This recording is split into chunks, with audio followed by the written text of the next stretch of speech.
And I think I just hand over to Katia now. Thank you, Max. So please explain us what you're gonna do now.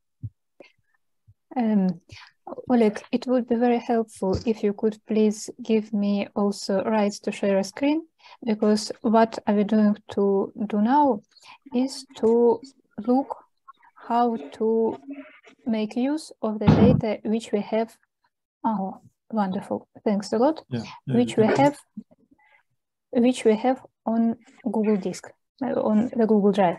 So there are data for each country, and we may load them as usually in Google Drive. And let us open File Manager, and you will have some archives. So that is there in loaded and extracted form. And what do we have to do further? Actually, there are different ways how can you make use of that. And let's look on these different approaches. First of all, you may just use a configuration file to make to run the simulation from scratch. So for that, you need to copy a configuration file into your working folder and to clean up working area, because we should, when running the simulation process, we should be aware that any collisions in networks and resources folders, any data collisions may lead to problem. That is always is better when your networks and resources files, resources folder contain only the data which relate to your actual simulation only. So that is why I will remove all what I do have in resources folder and the whole networks folder as well. Okay, and there's also cutouts folder. Here, a good news is that you may have different cutouts files in the same folder. So let's copy our cutout. And there is one point that is always important to ensure that this cutout file, this file with data on the climate, correspond exactly to the area in question. Here on Google Drive is small README, and we put there, among other details, list of cutout names and list of country codes which correspond to each of the cutout.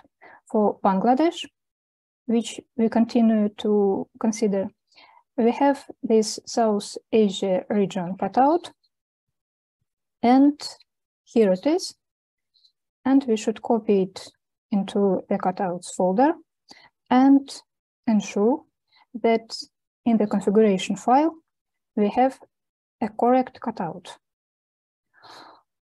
Okay, let's put it in the project folder. So look for a cutout name. 2030 is our year. Okay, here it is. And all the 6 entries of cutout name are here. And country name, country code, here it is, that is Bangladesh. So, and let's use this configuration file to move all the simulation from scratch and obtain, sorry,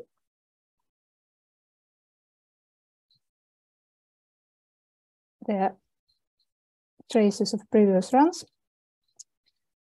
One more time, make sure that resources folder is clean and networks folder was removed. And let's generate data using these configuration settings. Let's say, let's generate clean TOSM data.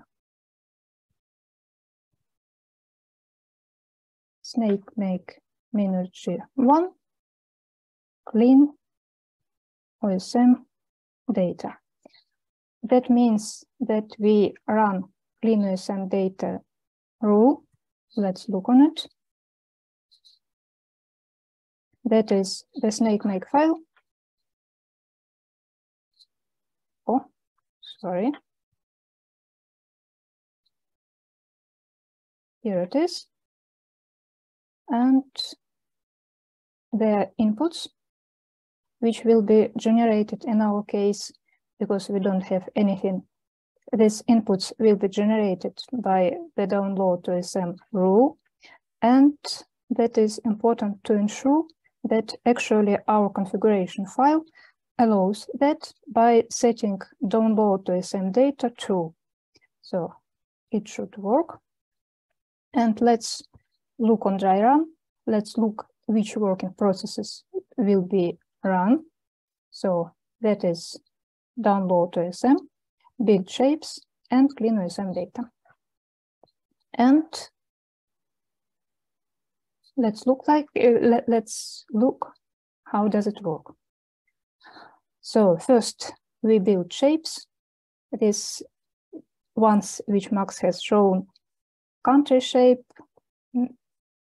cost, shape of cost regions, and geo-administrative regions as well. And data on geo-administrative regions are filled with population and with GDP data. Here, loading and cleaning OSM data are quite quick, but that is not always the case. And that is why pre-calculated data on geometry and on OSM extracted power grid data may be useful. But first, let's look on what do we have after this clean OSM generation run. So there are OSM data, there are clean data, there are raw data. We will look on them. Let me interrupt you. Just if I'm trying to understand, what is the cleaning methodology you are adopting? Oh, that is the whole procedure. You may have a look on it into scripts. Here is actually that is snake-make file which determines which script we are using. And here for this rule clean OSM data, there is script, so folder script and file clean OSM data. No. I'm talking about the algorithms, So what is the cleaning algorithm you are adapting to clean the data? What is the raw format data and how after cleaning it is look like? So if you raw format data are raw OSM data extracted during loading data, and cleaning, well, we ensure that we should ensure that power grid data makes sense and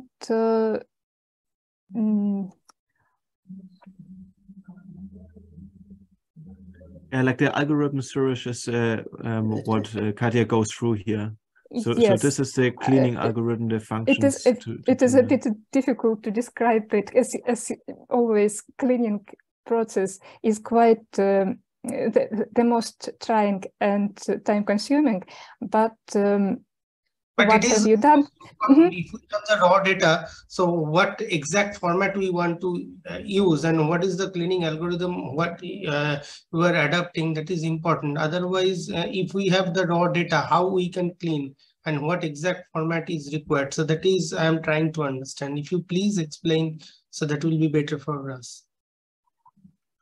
As raw data, we extract by power key from OSM data database. We extract data here, the raw OSM data. So we extract by keys which relates to power class data in OpenStreetMaps. We extract data on lines, generators, substations, and cables, which are used as supplementary data to restore lines data.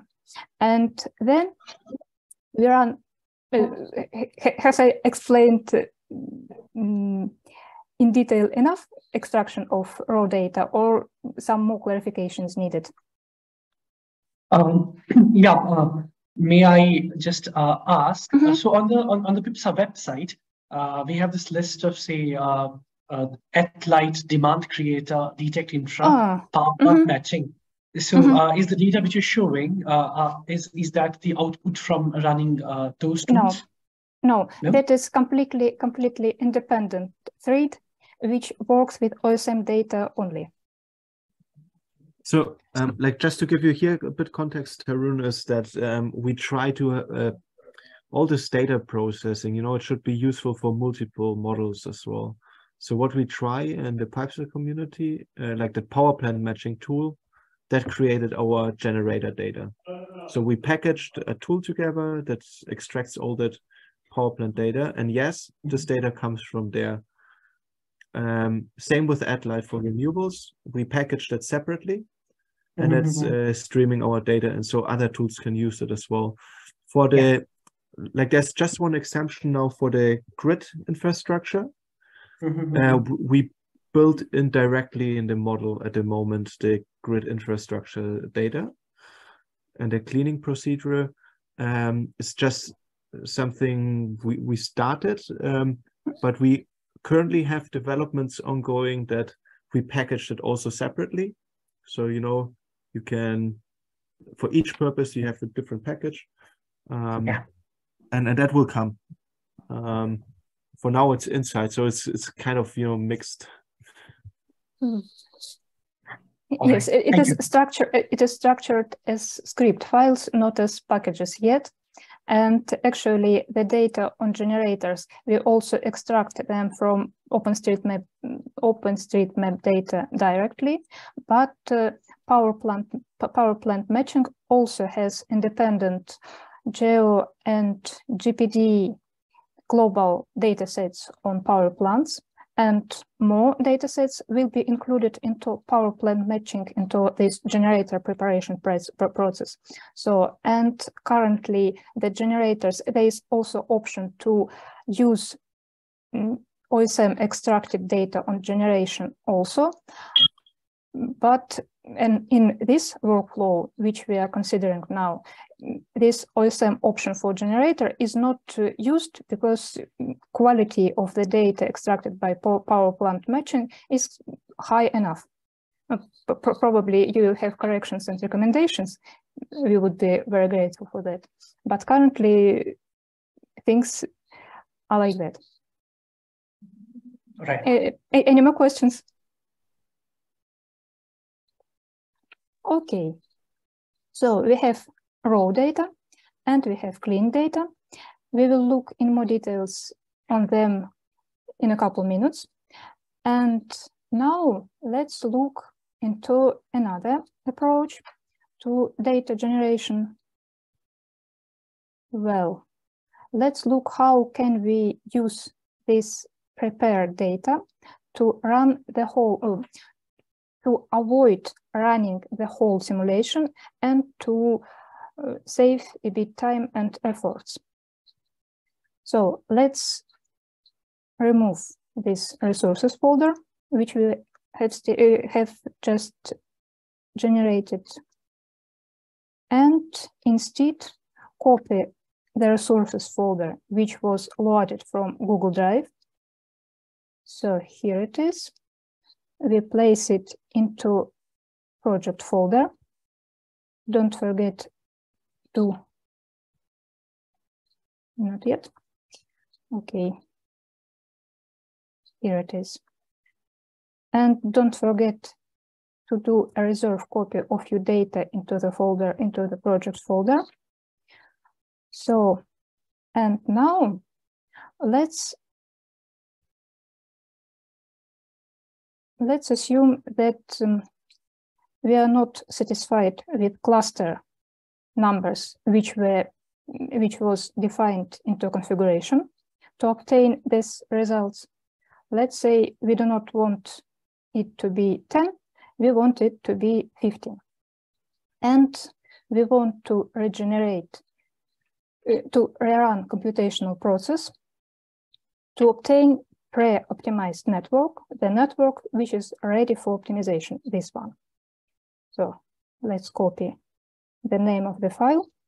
Actually, the name of the file contains notations on the assumptions which were assumed during generation of this file. That may be sometimes quite useful. So let's remove these files. And to run the simulation for pre-optimized network, we need a prepare network rule. So, and as usually, let's call snake-make -G1 prepare network. And let's look what will be done there. And it will be done nothing, just because the rule contains wildcards, which mean that we need to specify not the rule name, but the name of the file, which will be generated as a result of running this rule. So, and this name should be set according to the assumptions, according to the options set into a configuration file. That was our old name. That was simplification option. That was expansion options. They're the same. And that is number of clusters, which we should increase both in the file name and in the configuration file. And that is file put in the networks folder. So that is what should be set into snake-make directive.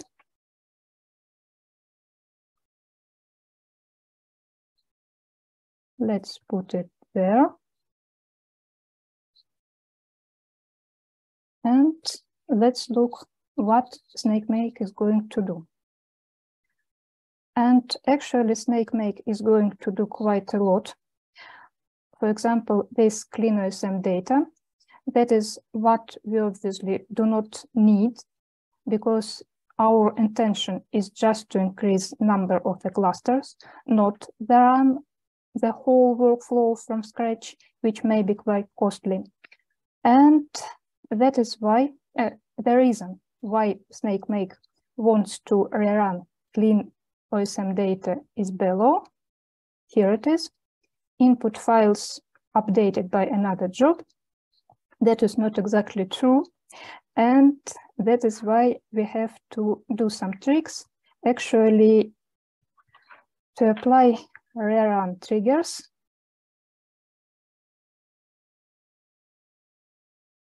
and time.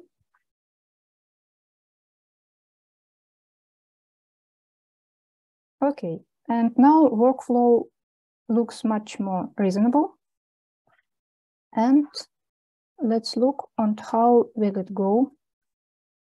We will just remove these dry run options. And here is build power plants rule. Oh, do you have a question? Yeah, that what you have shown right here, that how actually we are increasing the number of clusters. So my first question is that what actually we are using to make these clusters, that what is the background thing we are actually doing over here. And the second question is that why actually we need more clusters? Like, is it actually required for the better classification of the individual groups for that, or for any other reasons? Okay, the first question, please correct me if I didn't get the point. The first question is, why do we need clusters in general, right? No, not like that. I just want to know that what kind of algorithm or what is the thing actually we are using to make that clusters. Voronoi algorithm, we are clustering all the nodes which are inside the Voronoi polygon, which means that these nodes are closer to this given node, to this target node, than to all the others. Okay, so based on certain parameters, obviously, like when we are actually finding the nearest clusters, so definitely some attributes should be attached with that. Attributes, sorry, could you repeat, please? Yeah, I'm just saying that where actually we are proceeding for any kind of clustering segments, so definitely some same attributes or same similarities will be there for framing those clusters. So that's why I'm just asking that what kind of algorithm actually we are using for making those clusters. I believe, like any kind of biasness or any kind of like nearest distance variations or any kind of same familiarities or attributes will be available over there. So based on that, we are actually going for the clustering segments. I just want to know that. Okay, so basically Arijit is asking what type of clustering technique you are using, density based or this centroid based or k-means clustering, distance based. Yeah. So exactly what are the parameters? Because just a follow-up question with this, because this clustering technique is very important for switch as well. So as described by Matthias, so there is a necessity of timestamp, and we have to do the clustering for the time series and timestamp separately. So the clustering technique we should know. So if you please highlight how we have to. Yes, of course. Actually, the options we are using are in configuration file, and there are two options currently. When alternative clustering is on, it means that we are using geo-administrative shapes. If alternative clustering is off, then it means that we are using Voronoi shapes and clustering by distance to the nearest, that we build geometrical Voronoi clustering,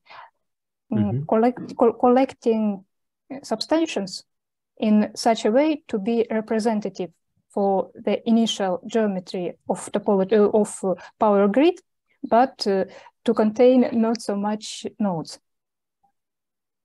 Maybe a little side note here. So there are also different, like I think we had different methods of clustering, like 3 different methods of clustering.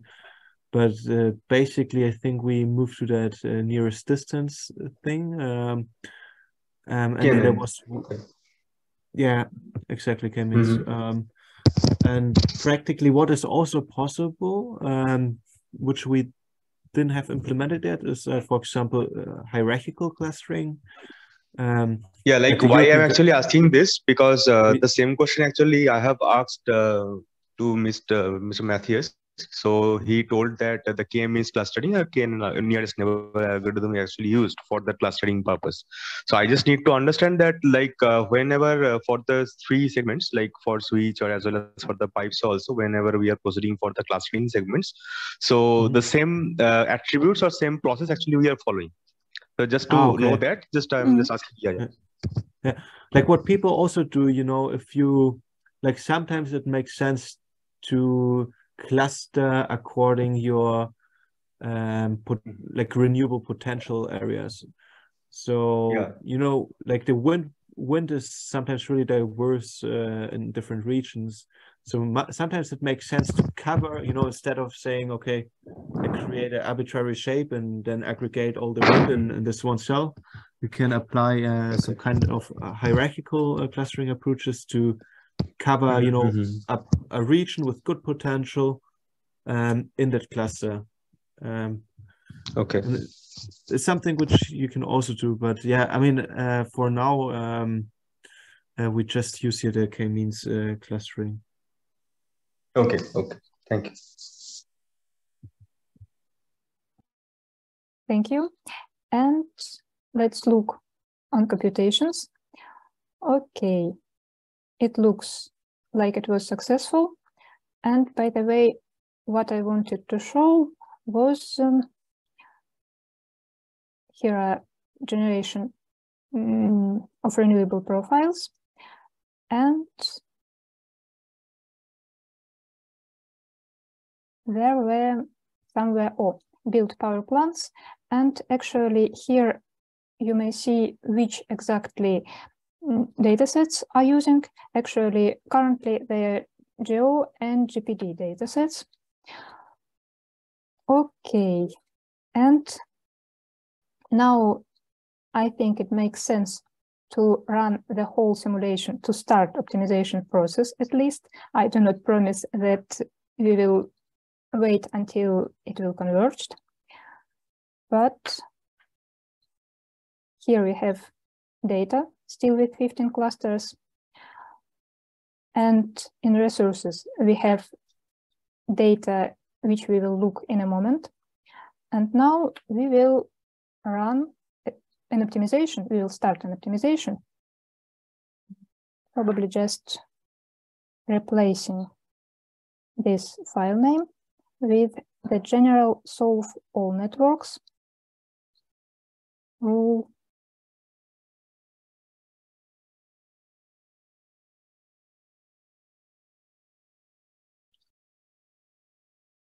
Just, oh, sorry.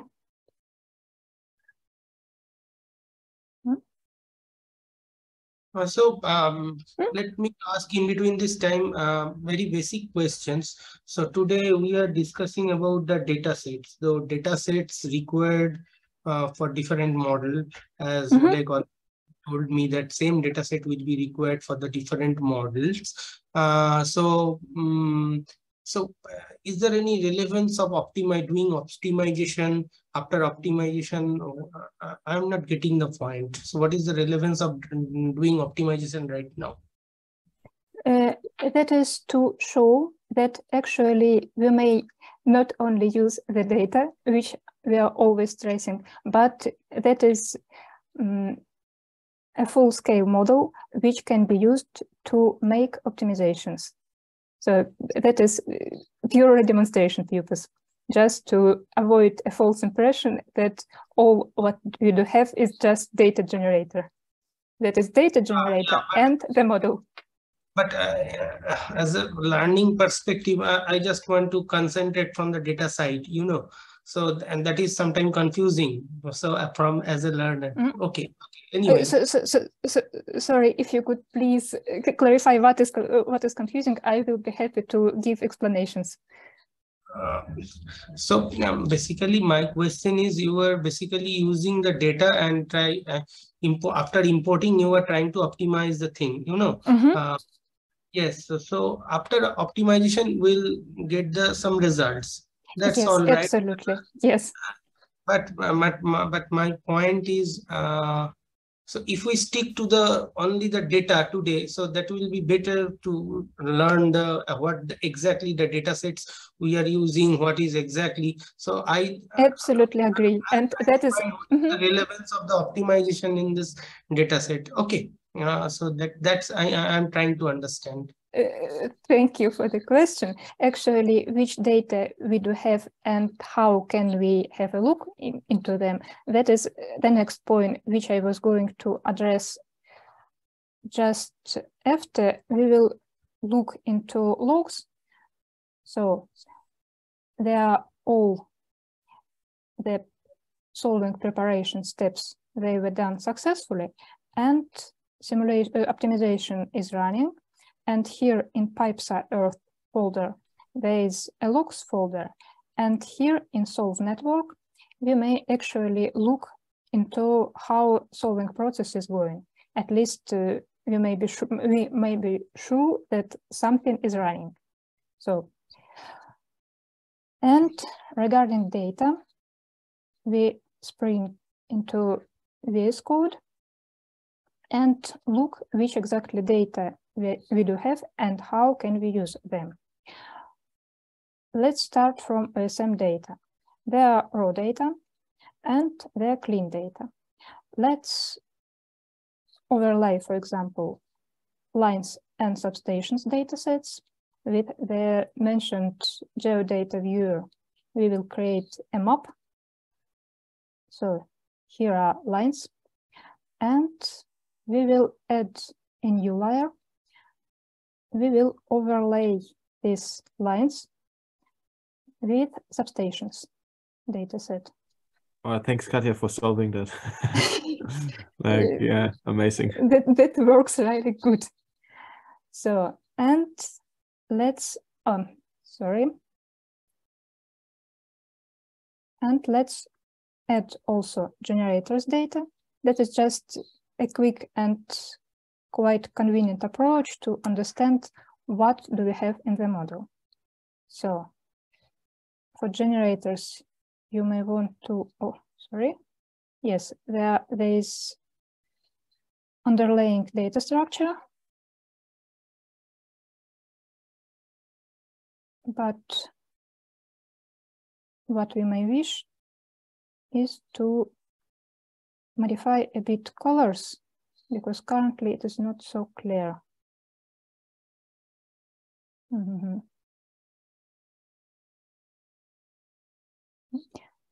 So that is better, I think. So these light green are generators, red are substations, and lines are lines. And well, there are OpenStreetMap's grid topology data which may be reused.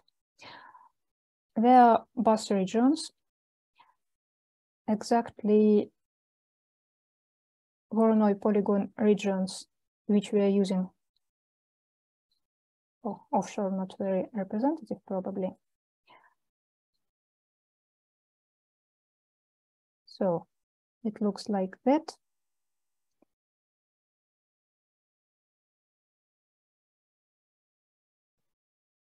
So, and probably looking on this structure, we may understand if it makes sense probably to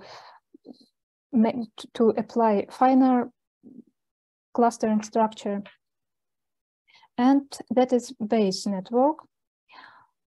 There are data on converters, transformers, lines, and substations extracted from clean TOSM data. And a part of that, a part of grid topology and geometry data, there are also renewable profiles on hydro, wind, and solar. And they're exactly the profiles which still contain data both on climate and generation. And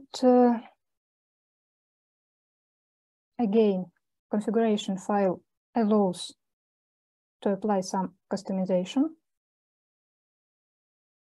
Actually, there is here in configuration where you can set different models of turbines.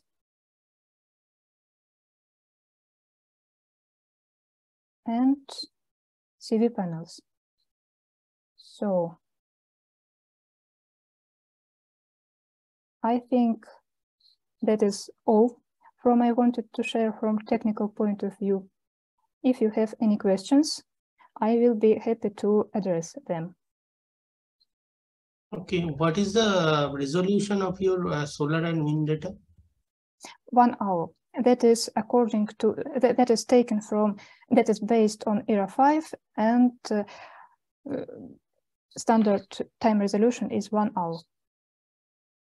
It is possible to use time aggregation. Usually we use 3 hours aggregation, but here we have applied 1 hour, so that is the finest available resolution up to the date. Okay, and spatial resolution?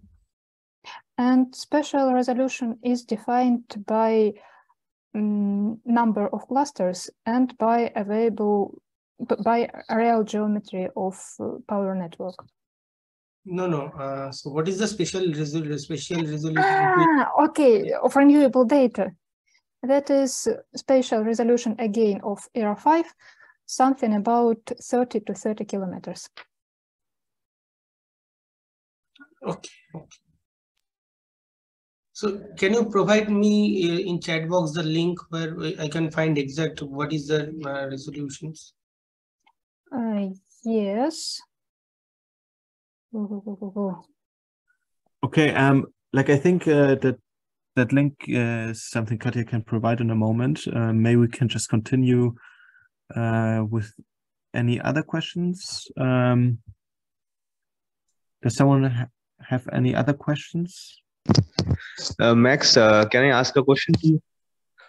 Yeah, so like what you have shown that that per unit value, that figure, what actually we were discussing a little bit ago. In that particular file, that we see that the value is actually corresponding to y-axis is around 20 to 25 is in the range. So I think if I'm not wrong, one of my fellow showdies has already asked that the availability factor and this one are same or not. So I think that particular value is it in per unit value, or the directly it is going to indicate the irradiance value? The first question. And second question is that is it actually indicating any kind of availability factor? Like as far as I know, that availability factor is actually a little bit different with respect to this one. So that's why. Okay, maybe I'm not let me getting start with the point, so that's why I'm asking. Yeah. Let me start with the latter question. So availability factor, like there were different ways of availability factors. One is, like if you have a nuclear power plant and it can just run 80% of the year because the other time it's in reparation. That's one definition of availability factor. In terms of renewables, we speak about availability factor in terms of spatial availability to expand something. And that is already corrected. So basically, we have also this like a process involved. Again, I can recommend the PyPSA-Earth paper on, if you just want to, in a abstract way, to understand what's happening. But basically, we take protected areas out. If it's a beautiful park in Bangladesh, and the government says, okay, this is protected. Or if there's a military base, it's often also protected. You cannot expand and build something there. This is one source of where we say, okay, you cannot build something. And another source is we take different land coverages into account. So if you you're not allowed to build something in a desert.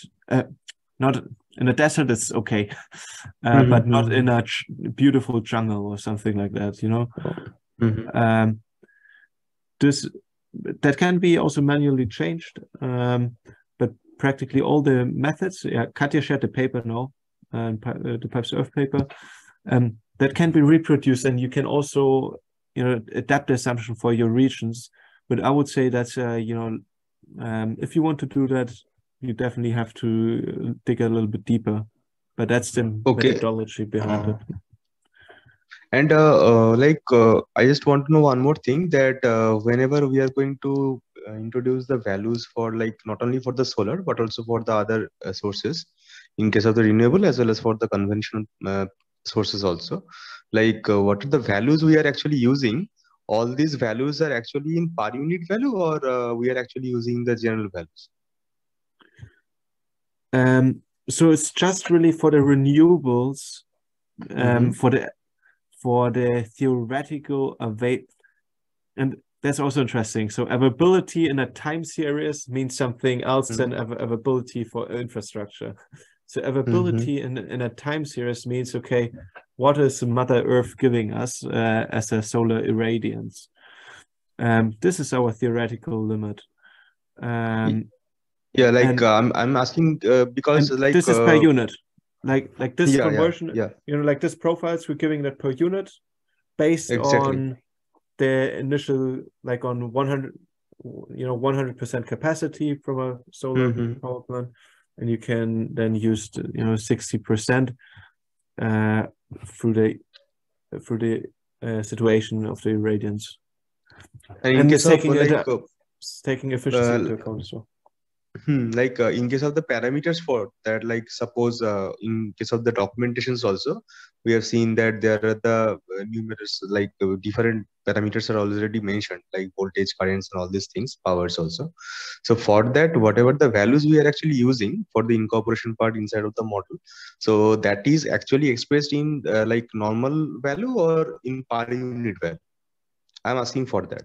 Like whenever suppose I'm actually asking for, suppose for an example, I'm talking about a transformer.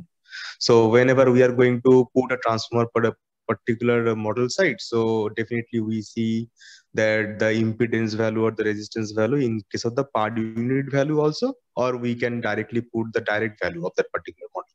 So whenever we are actually modeling that, so do we need to put the per unit value or the direct, the whatever the value we have got? I think mostly it's the absolute value, you know, because per unit doesn't give you any kind of size. So usually, often you give the absolute value, but that's all written in the documentation. So you can scroll, you know, it depends on the tools as well. Maybe in a switch it might be different to PyPSA, and so in that way, practically you have to look in the models itself, see the components, and see, okay, is it per unit or is it absolute value? And it's usually documented. Okay. Thank you. I have a question as well. When you use area grid like 30 square kilometers or something like that, I mean 30 by 30, I mean then you aggregate it, right? And so how many points you have per model? Is it one per region or several per region? How you do it? So I was showing that in the paper. So we aggregate the cells to, you know, like all these cutout cells to a larger region, and we are just doing I think I mean, if it's the PU value, it's an average. If it's the what is PU again? So what is it's just a like availability factor. Let's say the capacity factor. Okay. Capacity factor. Okay. Let's say it's then 50% in you know, one administrative zone in Bangladesh. So basically, what you do, I mean, just I assume, and so you have like you calculate PU values like capacity factors for every cell using some models like for PVs and for wind, and then you do some aggregations, right, based on area. Correct. Yeah. Okay. Good. Correct. Yes. Mm-hmm. Yeah, we're doing the same. Yeah. On mirror. Yeah. Okay. So what was I mean, the last model I mean we had was like one point per region, right? So it was one profile of renewables energy per region, or it was several per region. How it works? Yeah, like you can actually do. You can do both, or like that's the question. Like, you know, that's the answer. I can have one region and then 4 different wind profiles, and each representing a different sub-region, right. Of a nice area. So I can do both. At the moment, what we do is one region has just one wind profile. Yeah. To be simple. Yeah, for starting kits, it's it's easier. Yeah, of course. Okay. Thank you.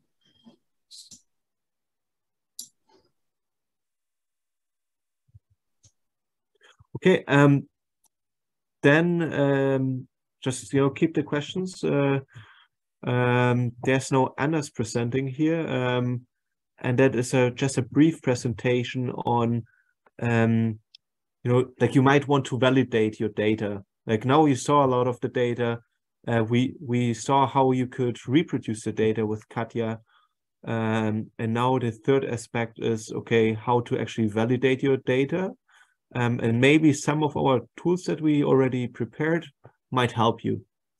And this is really the purpose of Anna's presentation, who's just showing you a little bit around of tools to visualize and compare the data with other data, like validation data from IEA or something like that. Anna, are you ready